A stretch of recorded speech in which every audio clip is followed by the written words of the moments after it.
Alright, this is Jonathan Ober with a Week 2 screencast for WordPress DES162. This week we talked about a lot of things. We talked about the anatomy of a WordPress site, the Godaddy WordPress setup. We started walking through our admin or our dashboard and the various panels on the left-hand sidebar. We spent a lot of time talking about settings and then just minor touches on pages versus post and categories versus tags. Actually, maybe we didn't even get to those.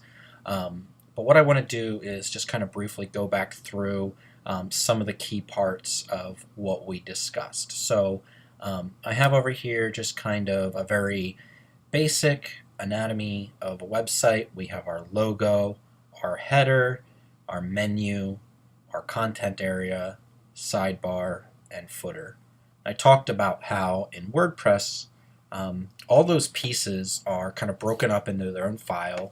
So a lot of times you'll have a header.php, which might have the logo, the top banner, and a menu navigation area. And then you'll have your page.php, which typically has your content.php inside of it. And then you'll also have callouts to sidebar, usually sidebar.php, and a footer.php. So all of those pieces are various parts, various files on your server inside your theme, and they all come together to form one page. Different pages can call out different parts, so maybe a full page sub-page won't have a sidebar, and so you'll omit the sidebar callout. You might have another one where maybe you want to do a sidebar on the left side and a sidebar on the right, so you could have two templates, one that has either sidebar showing. Sometimes too, on a home page, maybe you want to have a slider and you'll just call that out on the home page and you won't have that on your subpages. So maybe there's a slider.php or something like that that's called out. So again, this is very basic. And there's another diagram here that has some more parts, your logo, your social media links, the navigation. Sometimes you'll have a main picture and a headline with a paragraph description underneath of it, maybe some call to action, pictures or info about, testimonial, review links, trusted symbols, a map for directions, a form or a picture with a call to action, and then a footer. So again, just two examples of some layouts there. We'll talk more about just website design and some of the things that are good to do there, but I just wanted to show you that anatomy picture. Alright, so the next thing we talked about was going into GoDaddy and setting up a WordPress site. So what I want to do is just kind of walk you through that process again. Okay, so I have a GoDaddy account. I have hosting with them, so I'm going to go ahead and go to Manage. Once I'm inside Manage, this is where I want to set up my site first, a place to have my site on my server before I actually install WordPress and go that direction. And so the way that looks is in GoDaddy they have subdomains. Now sometimes hosting companies might name these different things. I know on Media Temple they're called zone files. On Bluehost and GoDaddy, they're called subdomains. I believe WP Engine is subdomains as well. But essentially what we're going to do is within my main domain, which is my 355 media, we're going to set up a development site on a subdomain. So I'm going to go ahead and click subdomain. This is where I put in your first name and last name. So for instance, Albert Storm is down here. I put that as the subdomain. And when I start typing, let's just pretend here, let's just do Albert Storm 2, it's going to automatically put this folder there. Okay? We're not going to go through this process as far as actually creating it because we already have it created. But just set up the subdomain, make sure that it's in that folder that you're naming it, and hit create, and it'll show up in your list down here. Now once that process is done, I'm going to come back to the home. And I'm going to go ahead and set up a WordPress site. So I want to go to Web Applications and go to WordPress. And I'm going to be dropped right into the application browser with WordPress selected. There are other apps for content management, but I want to focus on WordPress. So once I'm here, I'm going to go ahead and do the install application. And then there's some key steps that we want to make sure we do. Okay. So again, I'm going to just pretend we're here on Albert's, and I want to put it in the root. Okay, because I don't want somebody to have to go to his domain name address and then /blog. I want them to actually go to the main root folder. So that'll be reflected here. There's nothing after the slash, nothing after the slash here. I want to go ahead and accept the terms, the EULA. Remember, I talked about how we want the minor updates and security releases to happen automatically. We don't want to have to worry about those. We want WordPress to not automatically update plugins. You can turn that on. However, sometimes plugins break, and so I usually leave that off. But it's up to you. You know, if you're using trusted plugins from the WordPress repository, you'll probably be okay. But if you're going out and getting like premium level plugins, sometimes those aren't updated as quickly as WordPress is updated. I don't turn on automatic theme updates, though again, if you're using a child theme, this shouldn't be a problem. Your child theme won't be updated, but the parent theme will. And as long as all your changes are in your child theme, you won't have anything to worry about. But again, you can make that choice there. I have GoDaddy services with automatic backups, so I have that turned on. And then we're going to go ahead and set up an administrator name. Now remember, some servers have admin already filled in. And again, if you have admin filled in and you're keeping that, that means you're basically letting hackers have one portion of the code. So if you use something like a crazy admin name, that's actually better. And then a strong password, make sure it's strong down here. And then this administrator email, again, is the person that's basically in charge of the site. So if passwords need reset, they'll get notifications. So I always put that to my email address. You can leave the website title and tagline for now. We'll change that in the general settings on our WordPress install. GoDaddy has this two-factor authentication with an app. I don't do that, so I turn that off. You can turn the limit login attempts. That increases security. Again, if somebody's trying to hack and like after 5 attempts they can't get in, then the site locks down for like a half hour. Obviously, we experienced some issues with that with a few people's sites and logging in, so I had to turn that off for a few people, but we can always leave that back on. We're not doing a multi-site, so we leave that as no, and then we'll do that, and we'll go ahead and click install. Now, once the install process is going through, that's where on this side of things, something like, let's see, where was Albert's? Albert's is right here. So it goes through the process, says processing, and then once it's done, I can log in. So we can go to Albert's login there, and once that's redirected,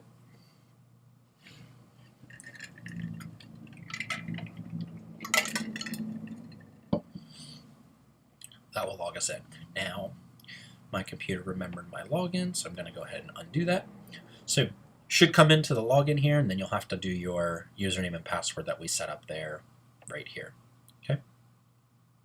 Now I'm going to back out of Albert's because I want to show you the next part. So let's go through the admin. And we're basically just going to go right down through. All right. So those of you that are logged in, again, you can always come to your website address /wp-admin, and then this will take us to the login screen. Okay. Now I have my login saved, so I'm going to use 1Password to log in, and now we're here. So this is my dashboard. Your dashboard may look slightly different because you can move pieces around. If you want to show more at the top without having to scroll, you can do that. You can also come up here to screen options, and you can hide things like the WordPress news or the quick draft, things you may find yourself never using. Move some things around there. Okay, so those are all things that you can do. there. Let's turn off that. All right, so we're going to go right down through the list. Here's our updates area. Now, we haven't had any updates yet, but sometimes you may find that there's a little number like this over here. And so if you have a number 1 or 2, you have a plugin or a theme or some kind of WordPress update that you need to run, and you would run that from the update screen. Hopefully we'll run into that and we can run through that process at some point, but for right now, we'll just skip over that. All right, so here's the post. So when I go to post, it takes me to the all posts page, so I can see everything that I've written. Again, I can hover over and do an edit, which will take me into the full editor, or I can do a quick edit, which will allow me to change the title or the slug or the date, which category it's on, if it needs a password or private, if I'm allowing comments and pingbacks, and whether it's a pending review or draft, and whether or not I want that post stuck to the top. If we go inside and actually look at that post, here is my text, and we'll talk about the content editor portion in a little bit this week. We'll get into that, but this is our content block, or our content editor as I would call it. We have a place for our page title, our permalink, which is our URL for this specific post. We have some buttons here that allow us to add some different content and format our content. We also can switch between an HTML and a visual editor.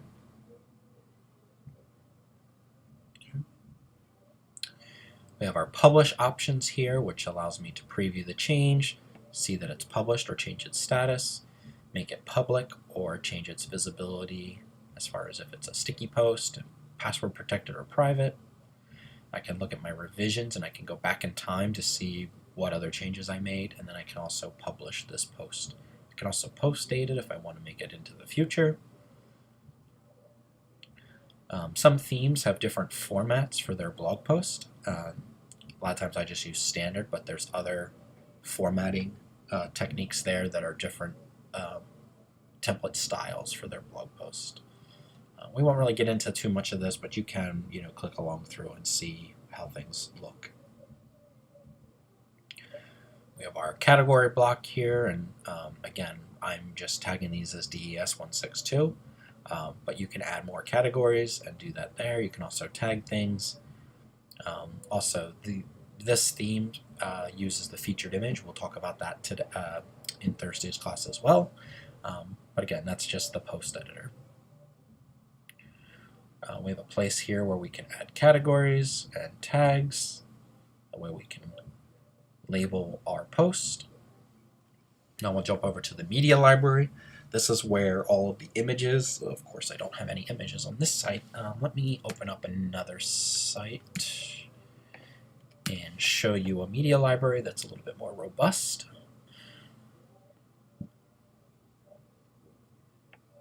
And so right here we have a media library. Sometimes you'll see the view looks a little different. If it's in the tiled view, this is the default view, is the tiled view, and you can see a lot more as far as the images. But if you go into the list view, which I also tend to like to use, you can see more details as far as image size and when it was uploaded and who uploaded it, and if it's attached to any page, you can see all that. Okay. This theme has a links area. Not all themes have this, but this is the ability to basically create a link list for a menu item. Probably won't use this, but it's there. Okay, so I have this form plugin installed. I'm not going to talk about this, but this is Gravity Forms. We'll come back to that at a later date. Pages, these are my static pages. So right now I have the About page. I can click on that and edit that. Again, we'll see the title, and then there's a little paragraph of text there. The content editor looks a lot like the post editor. There are some differences over here as far as your publish abilities. Obviously there's no stickiness because pages are not in a chronological order and you don't have like a a more important page than others, you do that through navigation.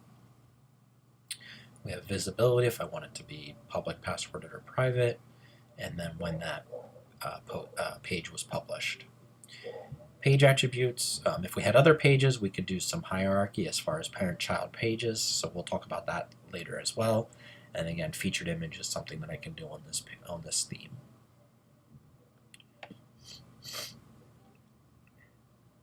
Comments, people writing about the content that I have here and posting things, so I can go ahead and approve those posts.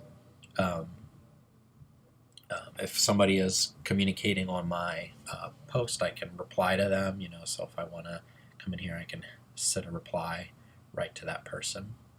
If I don't like what they said, I can mark it as spam or trash, but that's there. So our appearance, we won't go into this much today, but at this moment, but appearance is where we can control our theme, where we can do some customizations to that theme, where we can add widgets, menu navigation, edit our header, background, and some file editing. We won't get into that right now. Plugins, this is where we add those plugins that enhance the functionality of our site. So right now I'm running some different plugins on mine. You can see I have a couple that are deactivated. I actually just want to get rid of that one, so I'm going to go ahead and delete it.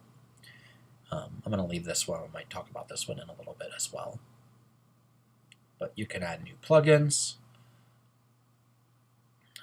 You can do a search through the WordPress repository this way, so if there's a plugin that you know about, you can go ahead and do that.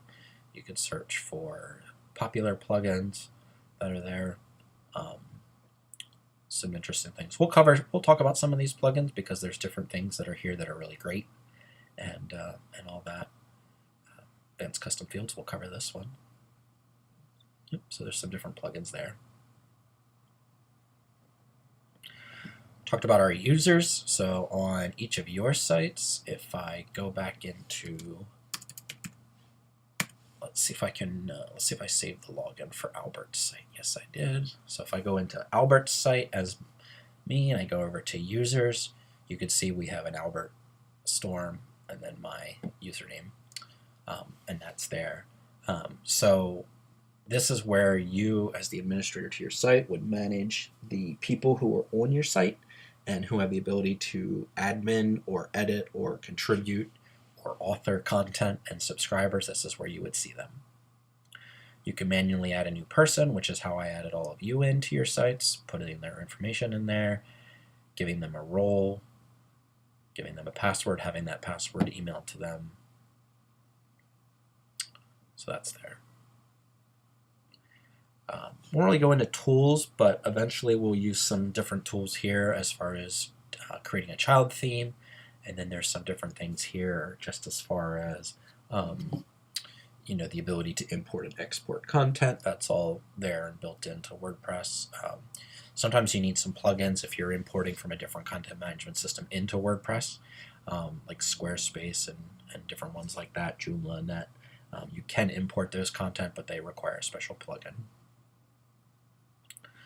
And then our settings. This is really what I want to talk about, make sure that you're understanding. So in our settings, this is that area where I said you could set yourself up for success in just creating your website. So again, one of the main parts here is the site title and tagline. Remember, we Google searched just another WordPress site. We found several returned results for how to get rid of that, but also several companies still using that tagline. This is where you would change that tagline in your administrator. Also, who the address is that gets notifications. So right now that's me, although I did say that you could change that to yourself if you wanted to. If you want the ability for subscribers to just register themselves at will, you would turn that on and have them be subscribers. I want to change this to New York time zone because right now it's got me at the wrong UTC. So, and let's actually change that to Sunday. Hit save. And now we're right. It's 10:04. local time. Other things that you can do here is you can change your date format. So this is where, when it comes to your post, here is January 28th, 2017, but I could change that, and let's change that. And now it's changed there. Okay, so that format, date format, pulls from different places, actually, the capital A. Okay, let's move over to writing now. Might not use much as far as this goes, but your writing format, if you want to have these convert to little yellow emojis, you can do that. It's all up to you if you want that to happen. That can happen in your page content, post content, as well as comments when people leave them. Another thing that I like to do is, since I have a category called Uncategorized, I have my DES162, I want everything to automatically be posted in that. It's just a way to save some time. So if you have a category that you post in a lot, and you have multiple categories, you could set one as the default. I'm going to leave everything else. I'm not really going to mess with posting via email in that service. And let's go over to reading settings. So right now, our latest posts are shown on our home page, but I could change this if I wanted to, and make my front page my about page. See, now it's my about page, but I don't want that to be like that. We'll come back and talk about this a little later when we start setting up some pages on our site. Other things you can do here is your blog page, which, for me is my home page. Eventually I'm going to get a lot of posts here, and so if I want to limit how many posts, let's say 4, see some things that happen there. So now I have 1, 2, 3, 4, and now I have this pagination down here to go to the next ones. Okay, it's kind of cool. I'm going to turn that back to 10. You may want to limit that just based off of how much content you have on the home page and how much scrolling. If you don't want people to scroll a lot, you could limit that, 1, 2, 3, however many. And right now, too, we're having the summary show, so you can see on all of these. I'm not on page 2 anymore because I have this continue reading. Now watch this. If I change this to full text. Oh, you know what? I have the more tag. Never mind. That's not going to work. So if I wasn't using the more tag in my content on my post, it would show all the content. But I use the more tag to force an excerpt. We'll talk about that when we do post. All right, discussion. So here's some different tick boxes based off of what you want to do. If you want commenting, any of those kinds of things, anyone can post a comment. Comment is held in moderation. Definitely recommend posting those. You can also, like if certain people are commenting, you can block blacklisting certain words and certain URLs, IP addresses, all that good stuff. So if you have somebody that's spamming you all of a sudden, you can put their IP address in there and then it would block them. And you get their IP address in the comments. If I go over to comments, say I have Chuck and Kevin's IP address there. Other things that you can do is you can allow, tell people what kind of content is here on the site, if it's X-rated, R, PG, or G. If you want avatars, so like if we go to this post, and I've allowed the commenting right now, since Kevin and Chuck don't have avatars being used, they just default to the mystery person. But then if I wanted to, let's say we do the Identicon, which sounds like a bad Transformer name. Now I have these different colorful things.